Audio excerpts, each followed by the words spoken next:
My chocolate Bliss bowl, I make it in layers. It's chocolatey, it's creamy, it's got a little crunch to it. I think you're gonna like it. Let's start with the crunch layer. Take your favorite chocolate sandwich cookies and put them in a plastic bag and crush them by hand, or put them in your food processor and pulse until they become large crumbs.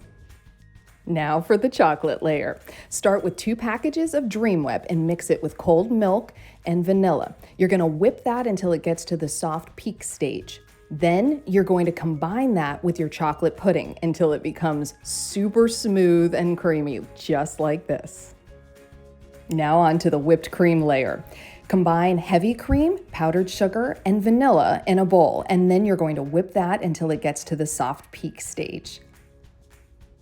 So my trick for making these individual serving glasses look as nice and neat as possible is to put the chocolate and the whipped cream layers into Ziploc bags. And then I cut off just about a ½ inch from one of the corners, and then I can use the bag just like a piping bag and get nice even layers into the glass.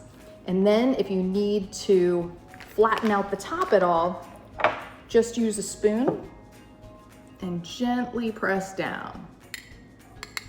And then just keep doing the same thing until your glass is all full. This is where you can be creative. You can put the layers together any way you'd like, put cookies in the middle or just on top. There aren't any rules, just have fun with it. So whether you serve it in a big bowl or you decide to get fancy and put it in glasses like these, this is chocolatey goodness that is going to taste great no matter how you serve it. You can find this recipe and many more at homewithshay.com. Shay Ryan, ABC Action News.